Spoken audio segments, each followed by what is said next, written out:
Hello friends, so this is Metin. So we are going to learn about the anatomy of the vermiform appendix. So the appendix is a narrow worm-like diverticulum which arises from the posterior medial wall of the cecum about 2 cm below the ileocecal junction. So it is a narrow worm-like diverticulum which arises from the posterior medial wall of the cecum. So we have the cecum here. This is the ileocecal junction, and just below the ileocecal junction, about 2 cm behind it, there is an opening of the appendix, appendicular orifice, and the appendix is a worm-like diverticulum which arises from the posterior medial wall of the cecum. So what are the dimensions of the appendix? So the appendix varies in length from about 2 to 20 centimeters. Average it will vary it to 9 centimeters. Average 9 centimeters. It will vary up from 2 to 20 centimeters. And what about the width of the appendix? It is 5 millimeters only. And the diameter of the lumen will vary according to the age. It is more in children than adult and often obliterated after mid-adult life. And the length also varies along with the age. It is longer in children than in the adults. So coming to parts of the appendix. So what are different parts of the appendix? The appendix presents with 3 parts. One is the base, body, and tip. So the base of the appendix is attached to the posterior medial wall of the cecum about 2 cm below the ileocecal junction, and all the 3 tinea of the cecum will converge to the base of the appendix. We have the 3 tinea of the cecum, right? So they will converge to the base of the appendix. So this anatomical fact will serve as a guide to the surgeon to search for the appendix during appendicectomy. Coming to body of the appendix, the body is a narrow tubular part. Narrow tubular part is the body of the appendix between the base and the tip. And what about the tip? The tip is the least vascular. Tip is the least vascular part of the appendix. So it is very distal to the blind end and it can be directed in various directions. So this is about the parts of the appendix. So coming to relations of the appendix. What about the relations? So the vermiform appendix is an intraperitoneal structure. It is intraperitoneal in nature. In nature, and the appendix is suspended by a triangular fold of peritoneum which is derived from the posterior layer of mesentery, and then the mesentery is called as the mesentery of appendix or mesoappendix. So a posterior layer of peritoneal fold is related to it, which is known as the mesoappendix, and the appendicular artery will run within the free margin of the mesoappendix. We have the appendicular artery which runs in the mesoappendix. This is about the peritoneal relations of the appendix. Now let's look at the arterial supply and venous drainage of the appendix. So coming to the arterial supply of the appendix. So what about the arterial supply of the appendix? So the appendix is supplied by a single appendicular artery.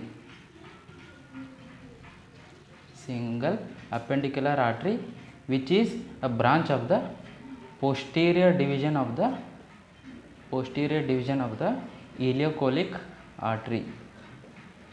So there are 2 divisions, anterior division and posterior division of the ileocolic artery. So this appendicular artery will arise from the posterior division of the ileocolic artery, and this ileocolic artery arises from the superior mesenteric artery, and it passes behind the terminal part of the ileum to enter the mesoappendix and runs in its free margin to reach the tip of the appendix, which is the least vascular part.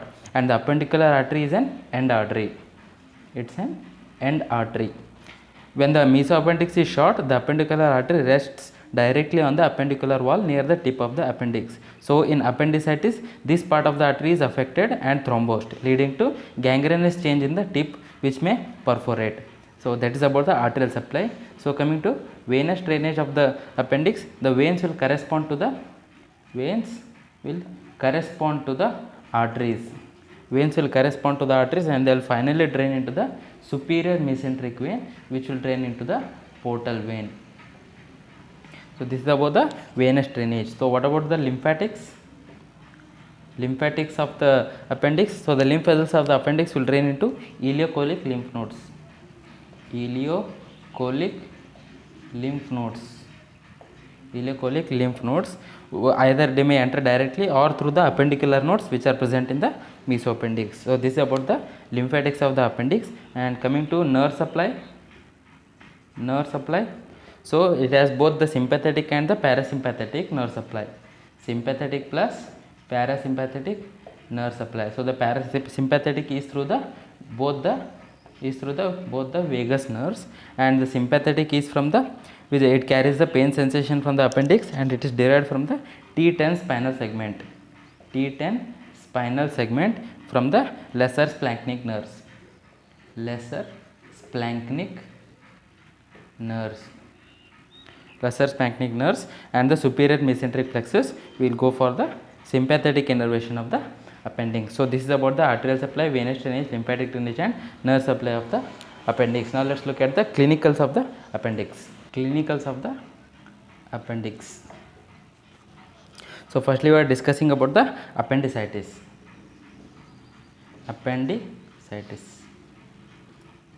So what is appendicitis? It is the inflammation of the appendix, and it is called as the appendicitis. We also know that acute appendicitis is a common occurrence, and it is a surgical emergency. Acute appendicitis is a surgical emergency. So it is commonly occurs due to the obstruction of its lumen by fecalitis or edema. Due to obstruction of lumen of the appendix leading to appendicitis. So the initial pain of the appendicitis is referred in the umbilical region, because both have the same segmental nerve supply, that is the T10 spinal segments, and gradually the pain is localized in the right iliac fossa. So because it is due to involvement of the local parietal peritoneum, and also the overlying musculature will undergo spasm, causing the guarding of the anterior abdominal wall, and on palpation maximum tenderness is elicited at the McBurney's point. So the maximum tenderness or the maximum pain is elicited at the McBurney's point. So what is the McBurney's point? It is a point at the junction of the medial 2/3 and lateral 1/3 of the line extending from umbilicus to the right superior iliac spine. We have the right superior iliac spine of the hippo, we have the umbilicus, and this is the McBurney's line, and medial 2/3 and lateral 1/3. This point is the McBurney's point, and at this point maximum tenderness is observed during the appendicitis.